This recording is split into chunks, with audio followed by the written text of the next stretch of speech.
فرمائی کہ تم لوگوں کو تو کہتے رہے ہو کہ وہ نبی آنے والے ہیں، وہ نبی آنے والے ہیں، اور جب آ گئے ہیں تو ماننے کو تیار نہیں ہو۔ تو فرمایا تأمرون الناس بالبر وتنسون انفسکم وانتم تتلون الکتاب، لوگوں کو بھلائی کا حکم دیتے ہو اور اپنے آپ کو بھول جاتے ہو۔ افلا تعقلون، تمہیں عقل نہیں؟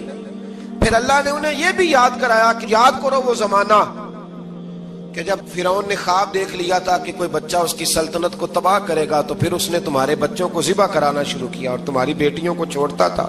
فرمایا یہ بھی تو تم نے دیکھا، میں نے تمہیں پھر تم سے کہا جہاد کرو قوم عمالقہ کے خلاف، تو مقام طیہ میں جا کے یہ لوگ کہنے لگے ہم سے جہاد نہیں ہوتا۔ اللہ نے انہیں ایک میدان میں قید کر دیا۔ بڑی دلچسپ بات، قید تو لوگ ہوتے ہیں نا چار دیواری میں، تو اللہ نے بنی اسرائیل والوں کو جب انہوں نے کہا ہم جہاد نہیں کریں گے تو اللہ نے میدان میں قید کر دیا۔ میدان میں، یہ یاد رکھیں، جب انسان اللہ کی نافرمانی کرتا ہے تو اسے ایسی قید ملتی ہے جس کا اس نے تصور بھی نہیں کیا ہوتا۔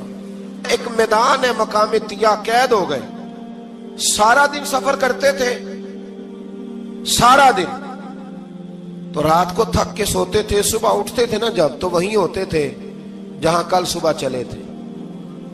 تو رب جب کسی کو قیدی بناتا ہے تو اسے زنجیروں کی، سلاخوں کی ضرورت، دعا فرمائے اللہ تبارک و تعالی غموں سے نجات عطا فرمائے۔ یہ دعا فرمائے، ایسی قید دیتا ہے کہ جس سے پھر چھٹکارا ہو سکتا۔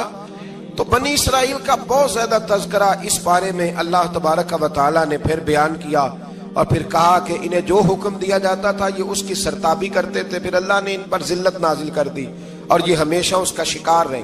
قوم سبت کا ذکر فرمایا اللہ نے، ہفتے والے دن کچھ لوگ نافرمانی کرتے تھے۔ ہمارے بھی ہیلے بہانے ہیں نا آج کل کاروبار میں، تو اسی سپارے کی آیت نمبر 65 کے اندر اللہ تعالیٰ نے حضرت داؤد کی قوم کا ذکر کیا کہ اللہ نے انہیں حکم دیا تھا کہ ہفتے والے دن مچھلیاں نہیں پکڑنی، تو وہ کہتے تھے چلو ہاتھ لگا کے نہیں پکڑنی، ہاتھ لگا کے۔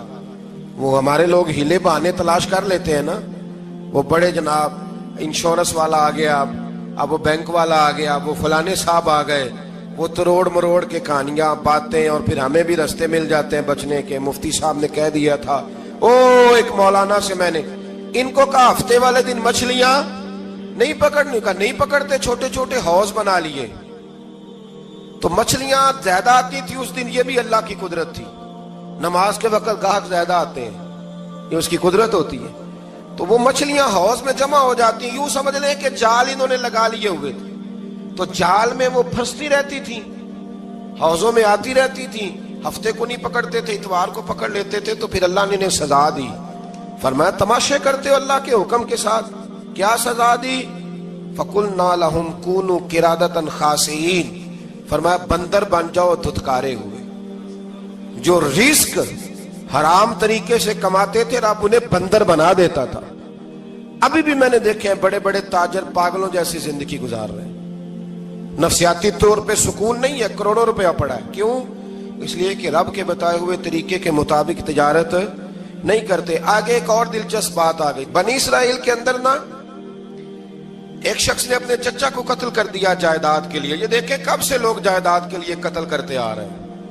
چچا کو قتل کر دیا، اور قتل کر کے حضرت موسیٰ علیہ السلام کے پاس آئے کہ میرے چچا کو کسی نے قتل کر دیا ہے، تو بتائیں کیا کرنا ہے؟ تو آپ نے فرمایا کہ گائے ذبح کرو، اور اس کا ایک ٹکڑا مقتول کو مارو، مرنے والے کو، وہ خود اٹھ کے بتا دے گا مجھے کس نے قتل کیا ہے۔ اب ارادہ نہیں تھا گائے ذبح کرنے کا، تو بہانے کرنے لگے۔ ارادہ نہیں نہ ہوتا تو پھر کیا ہوتے ہیں؟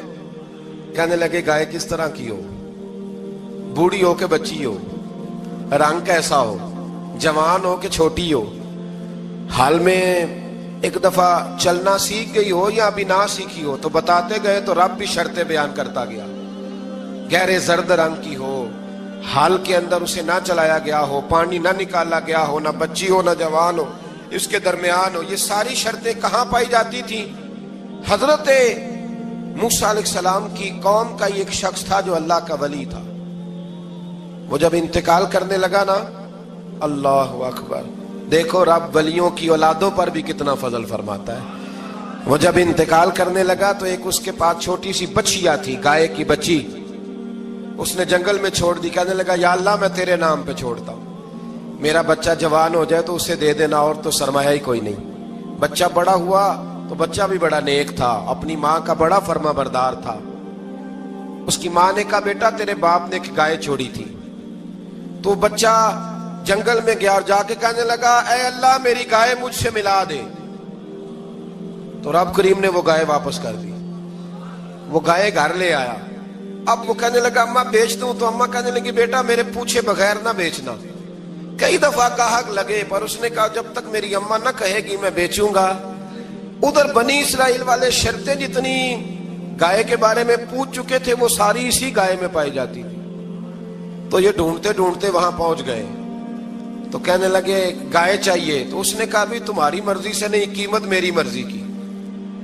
ایک مفسر نے تو یہاں تک لکھا ہے کہ اس نے کہا گائے ذبح کر کے نا، تو جتنا گائے کے اندر گوشت ہوگا نا اتنا ہی کھال کے اندر تم مجھے مال بھر کے دو گے، اتنے سکے بھر کے دو گے، اتنی اشرفیاں بھر کے دو گے تو پھر تمہیں گائے دوں گا۔ تو پھر یہ گائے انہیں ملی اور یہ گائے لے کر کے آئے۔ زیادہ سوالات نہ کرتے تو زیادہ الجھتے نہ۔ ہم بھی دین کے معاملے میں بڑے سوال جواب کرتے ہیں، اتنا سوال کریں جتنی اس کی ضرورت ہے۔ ان لوگوں نے سوالات زیادہ کیے تو پھر الجھ زیادہ گئے۔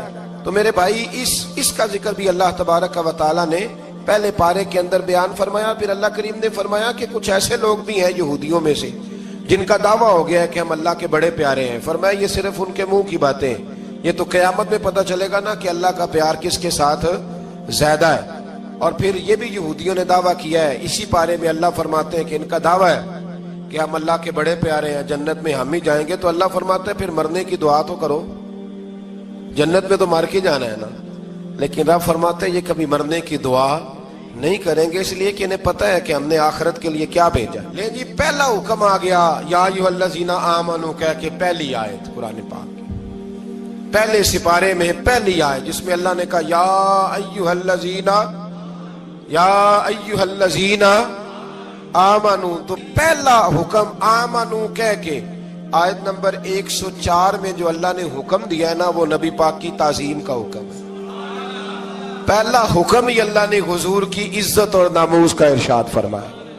پہلا اس ترتیب کے لحاظ سے وہ ہوا یہ کہ جب نبی پاک کو بات ارشاد کرتے تو صحابہ کرام اٹھ کے عرض کرتے رائینا یا رسول اللہ، حضور سمجھ نہیں آئی ذرا رعایت کر دے۔ تو یہودیوں کی عبرانی زبان کے اندر نہ ذرا کھینچ کے پڑھتے تھے رائینا، تو اس کا معنی بنتا تھا معاذ اللہ اے ہمارے چرواہے، بکریاں چرانے والے کو بھی وہ رائینا کہتے تھے۔ تو جب صحابہ یہ کہنے لگے تو اللہ نے منع ہی کر دیا، فرمایا میرے محبوب کے غلاموں اس لفظ کے پیچھے چھپ کے، اس لفظ کے پیچھے چھپ کے لوگ میرے نبی کی بے ادبی کر جاتے ہیں، تو جس لفظ کا کوئی ایک معنی بے ادبی والا بنتا ہو وہ لفظ بھی میرے نبی کے لیے نہ کہو، لفظ وہ والے کہو جس میں کوئی بے ادبی کا معنی نکلے نہ۔ یہاں لوگوں نے بڑے بڑے لفظ نہیں بول دیے پھر کہتے میرا مطلب یہ تھا، میرا مطلب وہ تھا، تو تو نے وہ لفظ بولا کیوں جس کا کوئی غلط مطلب بھی نکل سکتا تھا۔ اللہ نے فرمایا یا ایھا الذین آمنوا لا تقولوا رائینا، اے ایمان والو رائینا کہو ہی نہ۔ تو یا اللہ کیا کہیں؟ فرمایا وقولوا انظرنا، تم کہو یا رسول اللہ ایک نظر فرمائیے، انداز دیکھیے، انظرنا ایک نظر۔ تو ہمارے بزرگ تو پہلے ہی بڑے پیار والوں نے کہہ دیا یا رسول اللہ انظر حالنا، کہتے کہاں سے لاتے ہو جملے؟ میں نے کہا اللہ کی کتاب سے، یا رسول اللہ انظر حالنا یا حبیب اللہ اسمع قالا، تو تم کہو انظرنا محبوب نظر کرم کرے، واسمعوا، اور کیا ضرورت ہے دوبارہ پوچھنے کی؟ اللہ کہتا ہے پہلے ہی دھیان سے سنا کرو، پہلے ہی واسمعوا، پہلے ہی احتیاط سے سنو، وللکافرین عذاب علیم، اور کافروں کے لیے دردناک عذاب ہے۔ لے جی اسی پارے میں اللہ تبارک و تعالیٰ نے پھر اہل یہود کا ذکر کیا، تو یہود کہنے لگے کہ ہم حضرت ابراہیم کے ماننے والے ہیں، تو اللہ کریم نے وہ بھی ذکر کیا کہ میں نے تو ابراہیم کو آزمایا ہے، وَإِذِ ابْتَلَىٰ إِبْرَاهِيمَ رَبُّهُ بِكَلِمَاتٍ فَأَتَمَّهُنَّ، ہم نے ابراہیم کو کچھ چیزوں سے آزمایا ہے، وہ ہماری آزمائش پہ پورے اترے۔ قَالَ إِنِّي جَاعِلُكَ لِلنَّاسِ إِمَامًا، تو پھر ہم نے انہیں کہا کہ ہم آپ کو پوری دنیا کا امام بنائیں گے۔ وہ آزمائش کیا تھی؟ آگ میں جانا بھی آزمائش، بیٹے کا نہ ہونا بھی آزمائش، بیٹا ہوا تو پھر اسے وادی غیر ذی زرع ان میں چھوڑ کے آنا بھی آزمائش، بڑا ہوا تو پھر ذبح کرنا بھی آزمائش فرمایا جہاں جہاں آزمایا ہے نا ابراہیم ہماری آزمائش میں پورے اترے. فرمایا تم مفت میں حضرت ابراہیم کی اولاد بنتے ہو اور ان کا نام لیتے ہو اور ان کے ساتھ اپنا تعلق بناتے ہو, دیکھو تو صحیح وہ کتنی آزمائشوں سے گزرے. تو اس کا بھی اللہ نے اسی میں ذکر فرمایا. اور پھر وہ بات کرتے تھے حضرت یعقوب کی اور حضرت اسحاق کی, تو فرمایا وہ تو ہمارے اتنے خاص بندے تھے کہ وصال کا وقت بھی انہوں نے اپنی اولادوں کو نصیحت فرمائی تھی کہ اللہ کی توحید پہ قائم رہنا. اس کا ذکر بھی اللہ نے اسی پارے میں بیان فرمایا. اور جو حضرت ابراہیم اور جناب اسماعیل نے کعبہ تعمیر کیا تو اس کا ذکر بھی اللہ تعالیٰ نے اسی پارے میں فرمایا. فرمایا جب وہ کعبہ بنا رہے تھے تو کہہ رہے تھے ربنا تقبل منا, کہہ رہے تھے اے اللہ بنا ہم نے دیا ہے پر مہربانی فرما ہم سے قبول فرما لے. تو جو آیہ کریمہ آخر میں عرض کرنا چاہتا ہوں اس پر بھی تھوڑی توجہ فرمائیں گے تو بات بڑی نکھر کے باہر آئے گی. یہ 16ویں رکوع کے اندر اللہ نے پھر یہود کا اور عیسائیت کا ذکر فرمایا. تو اللہ کریم نے ایک بات ارشاد فرمائی, یہودیوں کے ہاں جب کوئی بچہ پیدا ہوتا تھا پیلے رنگ کے ساتھ اس کو رنگتے تھے, یا کوئی خاص رنگ تھا ان کا, بچہ پیدا ہوتا تو اس پر وہ رنگ چڑھاتے کہ یہ جی ہمارے مذہب کا رنگ ہے. ہمارے ہاں بھی رسمیں ہیں نا اپنی اپنی, معاذ اللہ اپنی اپنی نہیں ہونی چاہیے, اللہ رسول کا حکم ہونا چاہیے. تو یہودیوں کے ہاں بچہ پیدا ہوتا تو ایک خاص رنگ چڑھاتے, عیسائیوں کے ہاں پیدا ہوتا تو وہ بھی ایک خاص رنگ چڑھاتے. تو مسلمانوں کے ہاں بچے پیدا ہوئے تو انہوں نے بھی توجہ کی کہ یہ کیا ہو رہا ہے, تو رب کریم نے فرمایا صبغۃ اللہ, رنگ اللہ کا ہی ہے. ومن احسن من اللہ صبغہ, اور فرمایا اللہ کے رنگ سے زیادہ خوبصورت کس کا رنگ ہو سکتا ہے. اللہ کا رنگ کیا ہے؟ لا الہ الا اللہ محمد الرسول اللہ صلی اللہ علیہ. فرمایا نیلے پیلے کالے رنگ نہ چڑھاؤ, اپنے ذہن پر توحید و رسالت کا رنگ چڑھاؤ. یہ سب سے بہترین رنگ ہے. اگر تمہارے ذہنوں پر رب رسول کی توحید کا رنگ چڑھ گیا تو یہ وہ والا رنگ ہے, پھر تمہیں کسی اور رنگ کی طرف جانے کی ضرورت نہیں پڑے گی. تو فرمایا رنگ وہ پیدا کرو جو توحید کا ہے, رسالت کا ہے, اس رنگ کی توجہ کرو. قرآن مجید کے اس پارے میں اللہ کریم نے مختلف باتیں بیان کر کے آخری رکوع میں یہ جو رنگ کا ذکر فرمایا نا, تو یہ لگتا ہے پورے پارے کا خلاصہ ہے کہ رب کریم نے فرمایا اصل بات یہ ہے کہ تمہاری سوچوں پہ رب رسول کی توحید و رسالت کا رنگ ہونا چاہیے. ہر وقت بچہ پیدا ہو کو دنیا سے جائے تو رنگ کس کا ہونا چاہیے؟ اللہ رسول کے دین کا. اللہ تعالی ہمیں سمجھنے کی توفیق عطا فرمائے. آخر دعوانا ان الحمدللہ.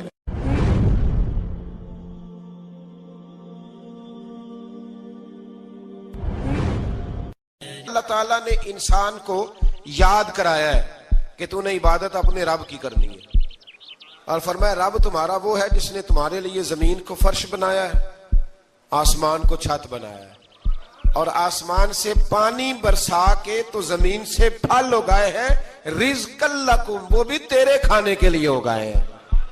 وہ جو آسمان سے بارش برسا کے زمین سے سبز اور پھل اگائے ہیں تو وہ بھی تیرے لیے. جب سارا کچھ تیرے لیے بنایا تو بھی تو عبادت کرنا اپنے رب کی, پھر کسی کو اس کا شریک نہ ٹھہرا. ایک چیلنج بھی کیا قرآن مجید نے اس رکوع کے اندر. کہا کرتے تھے مکے کے لوگ کہ آپ قرآن مجید کی آیتیں نبی کریم علیہ السلام سے کہا کرتے تھے کہ معاذ اللہ آپ خود بناتے ہیں, بنا کے لاتے ہیں. تو اللہ کریم نے فرمایا وَإِن كُنتُمْ فِي رَيْبٍ مِّمَّا نَزَّلْنَا عَلَىٰ عَبْدِنَا فَأْتُوا بِسُورَةٍ مِّن مِّثْلِهِ, اگر تمہیں شک ہو نا اس میں جو ہم نے بندہ خاص پہ نازل کیا ہے تو تم بھی اس جیسی ایک صورت بنا کے لاؤ. پڑھے لکھے تو تم بھی ہو نا, مکے میں تم بھی رہتے ہو, تو ایک صورت بنا کے لاؤ. قرآن مجید ہم سے چھینا گیا ہے سازش کے تحت, اس لیے کہ جس قوم کو قرآن آ جاتا ہے نا پھر کوئی کافر اس کا مقابلہ نہیں کر سکتا. دیکھیں نا اگر کافروں کے پاس جواب ہوتا قرآن پاک کا تو بدر اور احد میں نا کوئی آیت بنا کے لاتے, قرآن کے مقابلے کی تلواریں لے کے نہ آتے. ان کے پاس جواب ہی نہیں تھا, اور قیامت تک کسی کافر کے پاس قرآن مجید کا کوئی جواب, قرآن کا کوئی جواب, قسم اللہ کی جواب کوئی نہیں قرآن کا, اس کا کوئی جواب نہیں. کیا بات ہے قرآن پاک کی. وہ ایک دفعہ مسلمہ کذاب بے ایمان کہنے لگا میں نے بنا لیا ہے قرآن پاک کا جواب. معاذ اللہ, جواب کیا بنایا؟ وہ صورت ہے نا الکاریہ ملکاریہ، وما ادراک ملکاریہ، کھڑکھڑانے والی کیا ہے، کھڑکھڑانے والی تمہیں کیا پتا کیا ہے کھڑکھڑی، قیامت کا ذکر ہے۔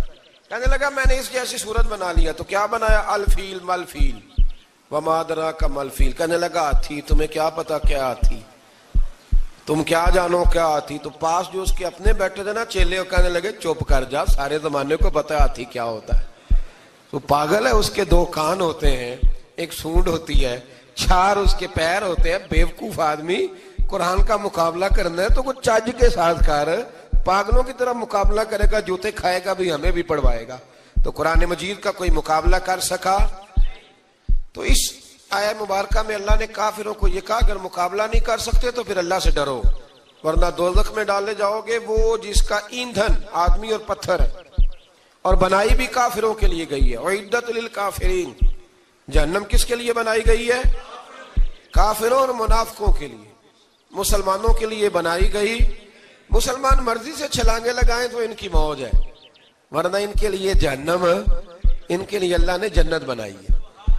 اور یہ بات کرتے ہی رب کریم نے فرمایا اے محبوب علیہ الصلوۃ والسلام، مومنوں کو خوشخبری دے دیں کہ اللہ نے ان کے لیے جنت بنائی ہے، اس میں باغات ہیں، انہیں رزق دیا جائے گا کھانے کے لیے، اور اس میں انہیں پاکیزہ بیویاں دی جائیں گی، اور پھر وہ اس میں ہمیشہ رہیں گے، انہیں اس سے نکالا نہیں جائے گا۔